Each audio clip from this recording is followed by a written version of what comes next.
Welcome to Meena சமையல். Meena's quick சமையலில் இன்றைக்கி நம்ம பார்க்க போகிறது பிளாக் சென்னா சுண்டல். பிளாக் சென்னா அப்படிங்கிறது வந்து கருப்பு கொண்டக்கடலைங்க. இது வந்து ராத்திரியே ஊற வச்சுட்டு நம்ம சுண்டல் வேக வச்சுட்டு அதுக்கப்புறமா சுண்டலாக தாளித்து தானே நம்ம நெய்வேத்தியம் வைப்போம்.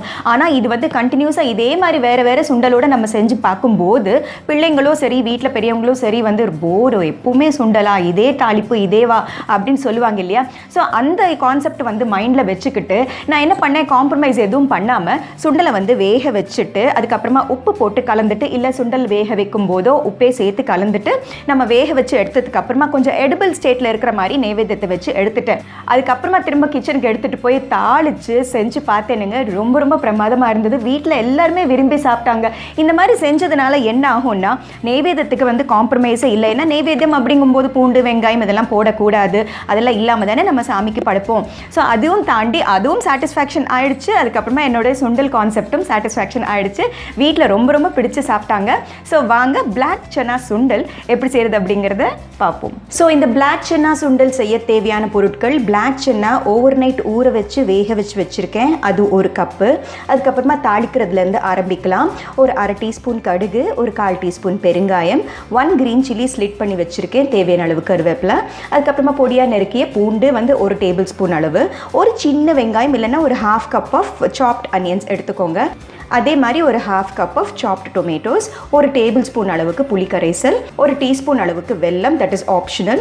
அதுக்கப்புறமா ஒரு 1/4 டீஸ்பூன் மஞ்சள் தூள், ஒரு டீஸ்பூன் சாம்பார் பவுடர், தேவையான அளவு உப்பு, அதுக்கப்புறமா தேவையான அளவு எண்ணெய். அவ்வளோதான் தேவையான இன்க்ரீடியன்ட்ஸ். இப்போ பிளாக் சென்னா சுண்டல் எப்படி செய்கிறது அப்படிங்கிறத பார்ப்போம்.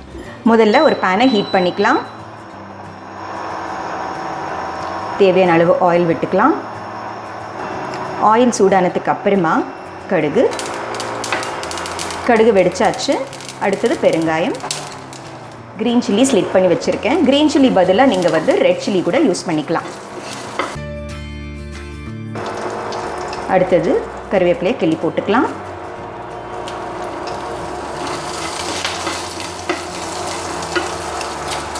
அடுத்தது பொடியாக நறுக்கிய பூண்டு அண்ட் பெருங்காயம் கம்பல்சரியாக நீங்கள் போட்டிங்கன்னா இந்த சுண்டலில் இருக்கிற கேஸை தட்டிடும்.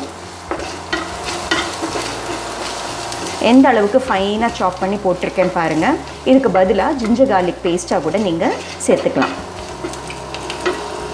அடுத்தது பொடியாக நறுக்கிய வெங்காயம் நல்லா டிரான்ஸ்பரண்ட் ஆகணும். ஒரு 2 நிமிஷம் வதக்கிக்கலாம். வெங்காயம் நல்லா வறுபட்டாச்சு. அடுத்தது டொமேட்டோஸை சேர்த்துக்கலாம்.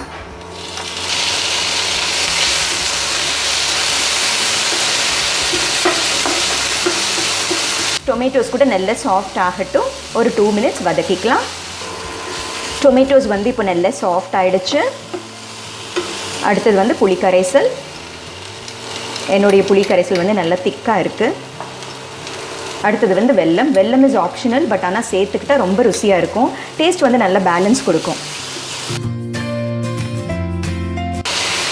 புளியோட பச்சை வாசனை போனதுக்கு அப்புறமா நம்ம வேக வைத்த சுண்டலை சேர்த்துக்கலாம்.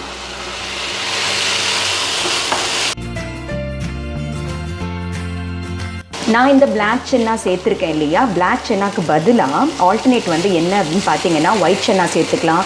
வேர்க்கடலை, பச்சை வேர்க்கடலை ஓவர் நைட் ஊற வச்சுட்டு வேக வச்சுட்டு வேர்க்கடலையும் சேர்த்துக்கலாம். இல்லை ராஜ்மா கூட ரொம்ப நல்ல ஆப்ஷன்.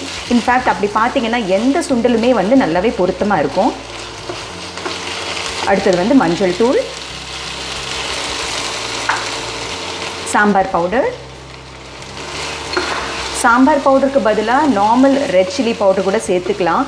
சாம்பார் பவுடர் சேர்க்கும் போது அதில் அதர் ஸ்பைசஸ் எல்லாம் இருக்கும் இல்லையா, சீரகம், தனியா, இந்த மாதிரி விஷயங்கள் எல்லாம் இருக்கும் இல்லையா. ஸோ தட் டேஸ்ட் இன்னும் என்ஹான்சிங்காக இருக்கும். ஃபைனலி தேவையான அளவு உப்பு. சுண்டல் வேக வைக்கும்போது உப்பு சேர்க்குற பழக்கம் இருந்தால் அதை கால்குலேட் பண்ணி போட்டுக்கோங்க. வாசனை நல்ல கமகமன்ட்டு இருக்குங்க. அந்த புளி கரைசலோட அந்த புளிப்பான ஒரு ஃப்ளேவர், அதுக்கப்புறமா வெள்ளத்தோட இனிப்பு எல்லாம் கலந்து ரொம்ப ஃப்ளேவர்ஃபுல்லாக இருக்குது. அதுக்கப்புறமா ஆப்வியஸ்லி பூண்டோட வாசனை ரொம்ப ஜோராக இருக்குது. So our black chana sundal is ready.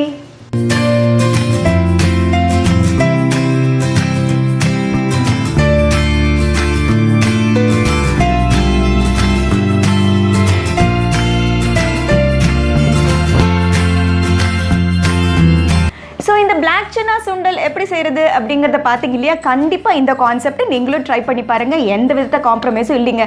சாமிக்கு படைச்ச மாதிரி ஆச்சு. ஆக்சுவலாக நம்ம சாப்பிட்றதுக்காக தான் பண்ணுறோம். அந்த விஷயமும் ஃபுல்ஃபில் ஆச்சு. ஸோ இந்த பிளாக் சன்னா சுண்டல் கண்டிப்பாக நீங்களும் ட்ரை பண்ணி பாருங்கள். ஸோ மீனா சமையலை பாருங்கள், லைக் ஷேர் சப்ஸ்கிரைப் பண்ணுங்கள். பாய்.